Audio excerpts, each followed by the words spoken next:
سلام بچه‌ها، تو این ویدیو میخوام بهتون کمک کنم که خودتون رو بهتر بشناسید. حالا بذار با یه سوال خیلی ساده شروع کنم. شما کی هستین وقتی که نگاه‌ها بهتون خاموش میشه؟ بزرگترین سوء تفاهم زندگی اینه که فکر میکنیم خودمونیم، در حالی که بیشتر عمرمون واکنش دیگرانه، نه انتخاب خودمون. انسان‌ها قبل از اینکه خودشون رو بشناسن یاد میگیرن چطور پذیرفته بشن و همینجا خود واقعی آروم آروم عقب میره. فلسفه میگه آگاهی همیشه نجات بخشه.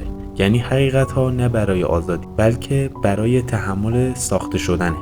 برای همینه مغز ماسک میزنه. یک بخشی درون ما وجود داره به نام آینه وجود. آینه خطرناکترین شی دنیاست. نه چون واقعیت رو نشون میده، چون مجبورمون میکنه دروغ‌هامون رو ببینیم.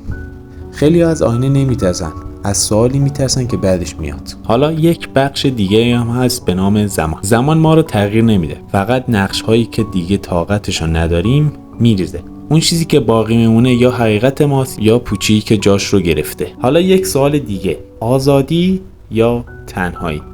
آزاد بودن همیشه زیباست. گاهی آزادی یعنی پذیرفتن اینکه بعضیا وقتی خودت میشی دیگه نمیمونند.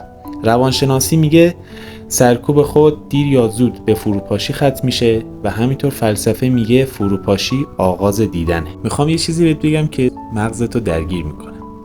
اگه هیچ کس هیچ وقت قضاوتت نکنه، آیا هنوزم همینی هستی که الان هستی؟ شاید عمیق‌ترین تنهایی یک انسان اینه که هیچ وقت خودش نبوده. بعضی سوالها برای جواب دادن نیست، برای بیدار شدنه. حالا زیبا رویان، رسیدیم به آخر ویدیو. اگه از این ویدیو خوشت اومد، حتما پیجمو دنبال کن که از این نوع ویدیو خیلی قراره ببینی. خوشحالم که تا اینجا ویدیو همراهم بودی. تا دیدار بعدی، خدا نگهدار.